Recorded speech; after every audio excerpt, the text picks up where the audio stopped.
Welcome to the market recap presented by Tackle Trading. Get in the game.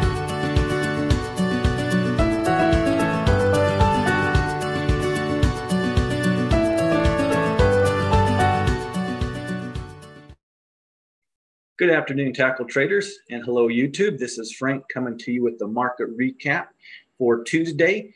It is October 9th. A little bit of back and forth in the market as the bulls are still putting up a little bit of a fight in certain areas.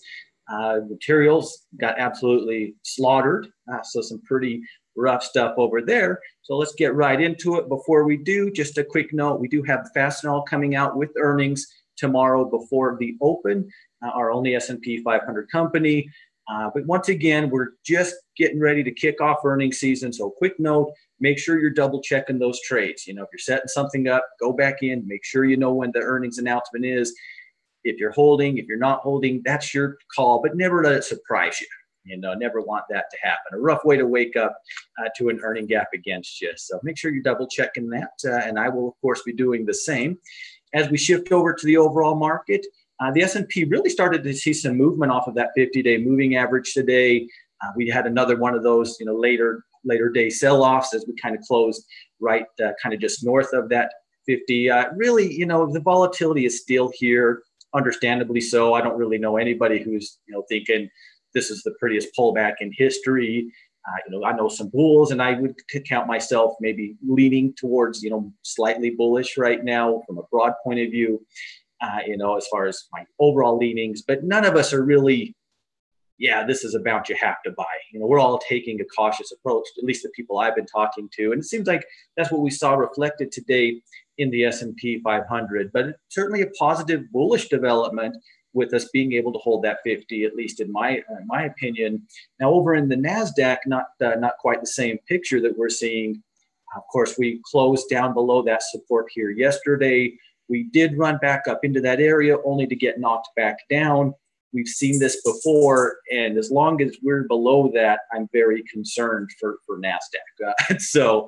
When we break these support levels and test that, that old support as new resistance, potential, kiss goodbye pattern can develop. That's what I'm going to be watching for from the NASDAQ. So we're seeing some very mixed signals overall in the indexes right now. The Dow very back and forth today, kind of closing about the same place that we did yesterday. Briefly did breach its previous support level, only to rally up off of the lows and close back above it. Really don't think a lot of things have changed, although the industrial sector, as we'll see when we look at it, it did close below support. And that is a little concerning and can kind of trickle over into the Dow Jones. But right now I'm still comfortable, I guess, if you will, with where we are technically on the Dow. That support holding is very important, though, clearly. Russell tried to pop off of that 200 and really, kind of had that late day sell-off, closing very close back near it. We're going to have to keep an eye on that, as we talked about yesterday, and we've seen many times, before. We will bounce off of this 200. It's a very tempting price point, if nothing else, from a risk to reward point of view. If I buy here, put my stop below the 200, I'm not risking very much. If it does bounce, I have a lot of upside. If it fails, I lose a little bit of money. So it becomes a very interesting price point when you see stocks or indexes pull back to that average. But if it fails, that's clearly not good. And we're not really seeing too much oomph off of it just yet. So I'll be keeping a very close eye on that. That's for sure. Materials were certainly the weakest area of the market today. Tremendous gap on the open and basically sold off all day long. I want to switch over to a weekly chart very quickly, to kind of illustrate how important of a price point we're at. For a very long time, we've been very sideways, stuck in a back and forth, and we haven't done anything, I guess, too dramatic to say that we're not there. But now we're testing a major swing from back earlier in the year as a support level. If that can't hold, there's still a lot more downside room for this to run, in my opinion, at least.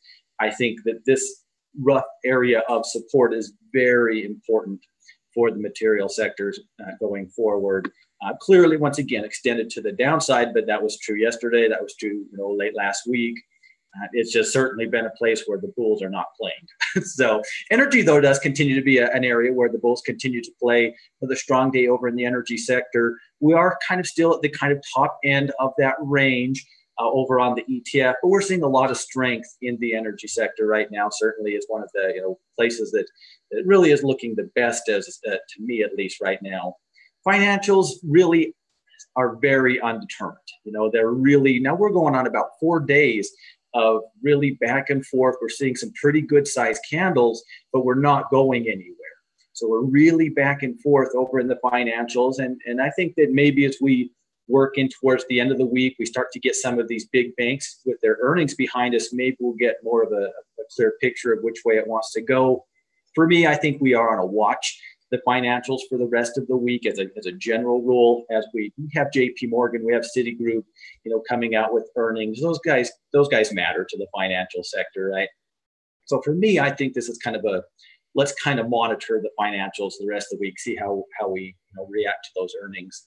Over industrials, like I said, we did close below that support level. Now with the 50 rising up and not too far away from us, I'm not going to say I'm a bear or anything like that on the industrial sector. I will be monitoring that price point. I certainly don't like that it broke support. Strong things aren't supposed to do that. And while it's just 1 day, that's how it starts, right? Ton of selling over there today, closing near the lows of the day. And more importantly, probably than all of that from a technical point of view, breaching support for the first time in quite some time. So I do think we want to be cautious. There still are some interesting pullback situations that they will kind of monitor over a week now. At least I have been in the industrial, but that really is kind of putting a damper overall on that. But I'll continue to monitor that 50-day moving average before I really want to go to the bearish side of things. But with the way they're behaving, that could happen tomorrow. So we might be having that conversation tomorrow. Over in the technology, much like the NASDAQ, we've broken support. We kind of tried to push back into that area today, only to get knocked back down. Not great look, certainly not very technically strong. I don't think we can be bullish from a pure technical point of view in the short term when we're seeing this type of a pattern. So for me, that's a big line. And any downward movement would be, confirmation from the bearish point of view. It has to get back above that before I'd even contemplate being bullish broadly on the tech sector. Over on staples, we kind of ran into that 50-day moving average area after a very strong day yesterday. Started to see some of those excited bulls from yesterday taken to profits, closing a little bit down here today. I really is going to come down probably to you on this. I think you could still say, hey, we're overall very sideways. Nothing really to see here in the material sector. I also think you could say, well, we are making lower highs and lower lows. This high was lower than this one. This low was lower than this one. I could see a bearish argument, maybe not necessarily for tomorrow, but I think you could maybe make that case. I think you treat it as neutral personally, but that is just me. There are some interesting setups over there, but I'm being very cautious in this market, especially as we're moving into earnings season. There's a lot more volatility than we've seen lately. So I'm going to be picky. I'm not going to sit on the sidelines necessarily, but I'm going to be picky. Over in utilities, another strong day as we inch closer towards that resistance level, but it continues to be an area where bulls are putting their money right now. Understandably so. Healthcare, very interesting development. We've, of course, seen that pullback. We know how strong it's been. Started to see some buyers moving back into it today. I think tomorrow was an important day from a technical point of view for this chart. If we can get that upward momentum, start to trigger into some of these pullbacks that are developing within this sector, might be an interesting place to look. If we, falter, well, all bets are off, right? So I think tomorrow is an important day potentially for the healthcare sector. Certainly for me it is. But I do like the way it's kind of behaved. We dojied yesterday. We slowed down on Friday. Started to see some buyers coming back in here today. A little bit of upward movement. Maybe could sell me that it's time to trust healthcare again for a potential bullish swing. Something I will be watching for. Something I won't be watching for is that on the discretionary sector. Of course, we had yesterday we kind of caught our footing, saw some upward movement. We started to build on that momentum today, only to really sell off on the intraday closing at the lows of the day. That is not a great looking candle. That's not a great looking chart. We failed at resistance. We failed at support. A little bit of a gravestone doji on today's candle. Yuck. Not for me. Certainly not a bullish looking chart whatsoever over in discretionary. That's for sure.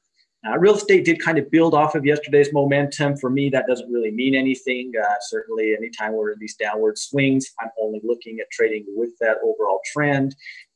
Continue to rise up, and good luck to anybody who is trading bullish in the real estate sector. Just know that, when we see stocks that look like this or ETFs that look like this, when it runs into trouble, we've seen it many times where those bulls hit the door pretty quickly, right? So I'm going to continue to watch this from a bearish retracement perspective personally in real estate. And we continue to be very schizophrenic, very back and forth over in the communication services.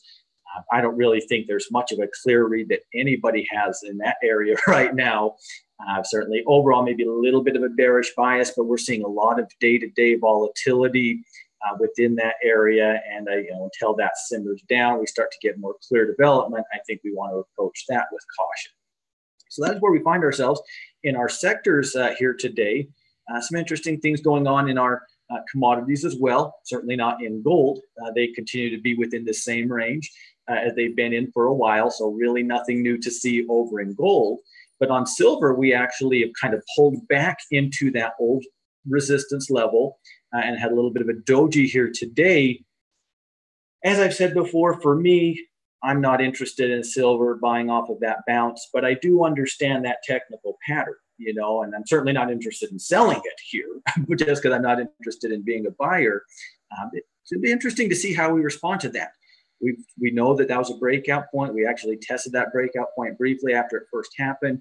Should be an interesting price for those silver bulls. That's how I would view it, at least. If we can't hold that breakout point, I would again certainly expect it's going to easily work its way back to those previous lows, which admittedly aren't very far away. But that breakout point with the doji showing some indecision, I get it. But now we have that 50. Once again, it's even closer to us. We can clearly see how much of an issue it's been lately for silver. We know there's that overhead at $15. For me, at least, I still need to see the break of 15 to be bullish. But I get the argument that, we buy this pullback and take a run at it. Even if it doesn't break 15, we could make some profits. I'm just, I guess, old-fashioned in that regard. Over in the dollar, another day of real indecision. Really showed some nice movement early, only to give it up later in the day, kind of close near the lows. We do continue to hold our breakout point, so that's certainly a positive thing, but not quite ready to really take off of this break. So again, this breakout point as support is really what I'll be watching for. As long as that holds, I'm going to maintain that it's a breakout, right? Because it is, technically speaking. But we'll continue to monitor that. But really, again, it's very indecisive. Other than holding the breakout point, doesn't seem to know what it wants to do. But that is important. Holding the breakout point is certainly important. Over in natural gas, another positive day, although there was certainly some volatility on the intraday for the natural gas market, but we continue to remain very strong, pretty extended. But again, we've been saying that for a bit now, but continue to show really good strength over in the natural gas department. And then lastly, very interestingly, crude, after yesterday's hammer candle, started to show some very nice upward movement. I think, I know some people called it a bullish entry point today. So I at least know a couple traders that felt that way. Seeing that upward move off of that makes sense. I certainly understand that perspective. Whether or not, you or I are ready to get into it probably really depends on our trading rules and the risk to reward that we're seeing available to us. But of course, we know that it has been a very strong place overall. We certainly are seeing some interesting stocks in the energy sector when we look at the stocks, and certainly some upward movement following a several-day pullback in a hammer candlestick certainly is appealing from a bullish point of view. So I certainly understand that. So definitely liking the way that is looking overall from a bullish perspective. nice to see some upward movement off of yesterday's hammer candlestick, if you are a bull, I'm sure, over in crude oil. So that, ladies and gentlemen, is where we find ourselves after another interesting day in the market. I think we continue to do what we've been doing. You know, number one, which we should always be doing, is following our trading rules, and that should always be where it starts. I think we are seeing some interesting opportunity. I think we can still take advantage of the opportunities that fit our trading rules and our trading goals, but we don't want to chase. You know, right now when volatility picks up in the market, you can feel sometimes like if you don't do something today, you're going to miss out. You don't want to fall into that mindset, right? And that's why rules are so important. But definitely some interesting stuff out there as we move into the middle of the week. With that, ladies and gentlemen, as always, it is my pleasure, and I do appreciate everybody's time. Be sure to subscribe to the Tackle Trading YouTube channel if you haven't already, and hit that notification bell so you can be alerted to any new videos that we're doing over here. And follow us over at Tackle Trading on Twitter to keep up with some of the things that we're doing and following on a day-to-day basis. If you enjoyed the market recap, it is always helpful and appreciated if you do give it a thumbs up to let us know that we're on the right track. And with that, get out of here. Happy trading, and I will see you in the next one.